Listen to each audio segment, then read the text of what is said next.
নিচে আর একটা ব্যাগ আছে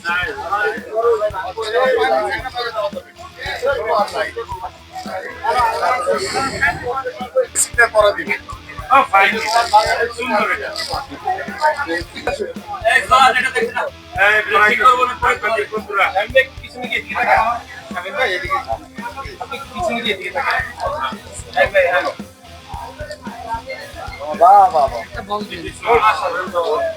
তোমার জন্য অনেকগুলি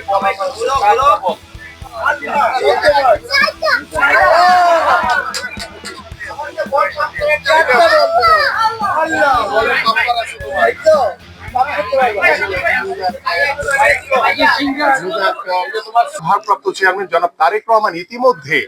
আমাকে বলেছেন যে আমরা নতুন করে ব্র্যাকেটে আমাদের ক্রীড়া স্পোর্টস থেকে আমাদের সারা বাংলাদেশের যারা খুদে প্রতিভাবান ফুটবলার রয়েছে, ক্রিকেটার রয়েছে, বিভিন্ন স্পোর্টসে যারা প্রতিভাবান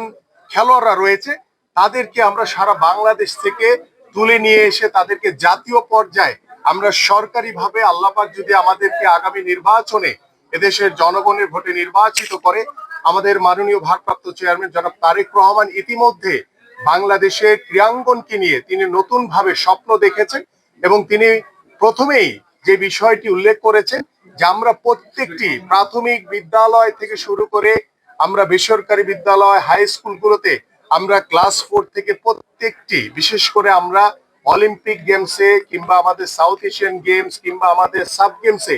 যেই ধরনের ইভেন্টগুলোতে বাংলাদেশের ভালো কিছু করার সুযোগ রয়েছে সেই ইভেন্টগুলোকে আমরা প্রত্যেকটি স্কুলে, বিশেষ করে আমরা 5টি ইভেন্টকে টার্গেট করে প্রত্যেকটি স্কুলে বাধ্যতামূলক করব এবং সেই খেলাধুলার মাধ্যমে আমরা আমাদের ভবিষ্যৎ প্রজন্মকে একটি সুস্থ জাতি উপহার দিতে চাই। পাশাপাশি আমাদের স্কুলের মাধ্যমে,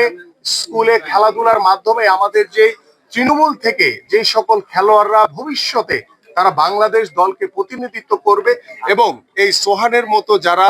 খুদে বিস্ময়কর ফুটবলার রয়েছে, প্রতিভাবান ফুটবলার রয়েছে, এদেরকে খুঁজে বের করে আমরা ইনশাল্লাহ আগামীতে একটি ক্রীড়াঙ্গনের বাংলাদেশ এবং একটি নতুন বার্তা দিতে চাই যে আমরা প্রত্যেকটি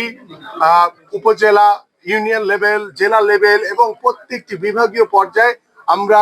বিকেএসপি নির্মাণের মাধ্যমে আমরা আমাদের এই ধরনের যারা প্রতিভাবান, সোহানের মতো প্রতিভাবান ফুটবলার রয়েছে, বিভিন্ন খেলার ইভেন্টের যারা রয়েছে, সকলকে আমরা একসাথে করে আমরা জাতীয়ভাবে তাদের সকল দায় দায়িত্ব নিয়ে বাংলাদেশকে একটি ক্রীড়াঙ্গনের বাংলাদেশ হিসেবে এবং আমরা প্রত্যেকটি সেক্টরে স্পোর্টসের দলীয়করণ মুক্ত, রাজনীতিকরণ মুক্ত একটি ক্রীড়াঙ্গন উপহার দিতে চাই।